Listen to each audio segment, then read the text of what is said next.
What's going on? So I have this new idea I want to share with you. And the idea is this, having new memory world records. So I came up with this idea because a lot of people, want to go to these competitions, break records, set personal scores for themselves and all these different things. But what happens is maybe these people can't afford going to a competition or there's not a competition in their country. But also, if they want to break a world record or any record at all, they have to have specific people come and watch them. Sometimes that costs us money to get them out there to actually see you do it. And so I thought, hey, let's make new memory world records so anyone, anywhere could break them. And so this will help people get more involved into it because in 2014, I believe, I broke the USA record for memorizing shuffle deck of cards in 60 seconds. No, granted, at first I wasn't even aware I broke it because I was just so focused on doing well. But when I broke it, it's like, hey, that's pretty cool to have. And no, people like breaking records. It gives someone a reason to kind of like, okay, push themselves harder. Like, I want to take this record from this other person. And so I thought of, hey, making these new records will help get people more involved, but also keep it like more fun. Because what happens is at these competitions, you have these specific events, and of course, a lot of world records are based on these events. Like you memorize 500 digits in 5 minutes, things like that. And so, they're kind of limited on the record side on what you can actually break the record in. You have to be at one of these competitions, but also there's some world records. Something like involving pi and just like random things like how many decks of cards you can memorize. It's just like the most decks of cards. And so what happens is that you have to have these people watching you, and it takes a lot of prep work to get to that point. Like, okay, what day am I gonna do it? Can I get all these people? And all these things have to fall into place, and just it's so complicated. But I just want to make it easy that anyone could break these records at their home, and these records are gonna be different. No, some are gonna be similar, some are gonna be completely different from what we have currently. And so I'm thinking up some different record ideas. If you have any suggestions or ideas, let me know down below in the comments. I'm also gonna be, asking people in the memory community what they think some new records should be. But of course, there are some things that have to be set up.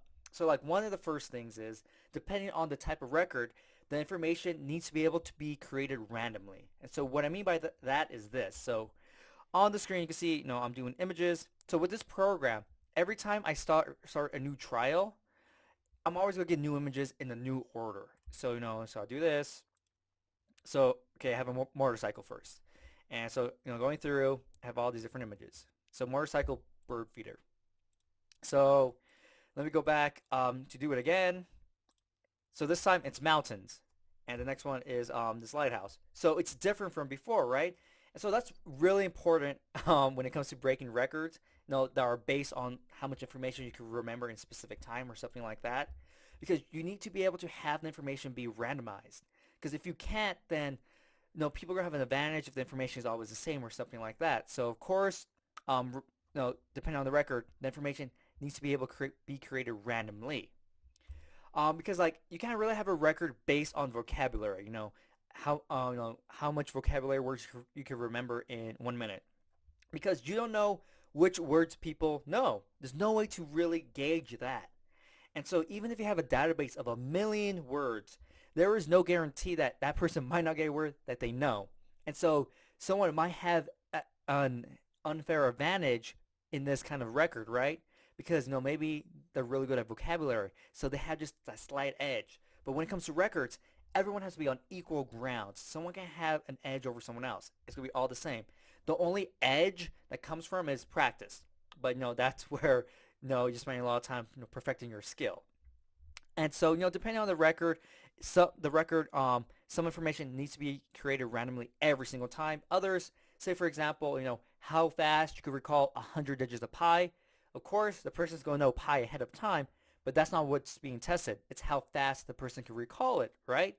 And so that's what's being tested, the time of the recall.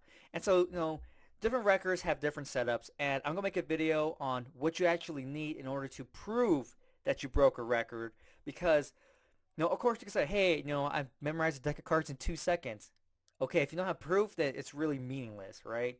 And so I'm going to make a video later on describing what exactly needs to be recorded for proof to show that, hey, this person did it fairly, and here it is. And so I thought, just be really cool to do. I'm really excited about it. because I want to see, different records out there, new records, and just see the different people that could, attempt and break them. And of course, it just gets more engagement from the memory community, engagement from people outside the memory community. They're like, oh, it'd be cool to have that record. No, I think I could do that one. And so maybe they start training on that specific record, but eventually you're like, this is so cool. Let me try to work that record and that record. So they just keep getting involved in the memory atmosphere. And so that's what I'm really excited about, just to have these new records, have people getting involved, and I think it'd be a lot of fun. And so I'll make another video when I get some like general records, get some records already that people start attempting to break. Because the sooner we get this going, more people will be interested and have a lot more fun with it. And so yeah, so let me know if you have any ideas about any records, and I'll keep you updated about what's going on. And yeah, so hope you enjoyed this video, and I'll see you next time.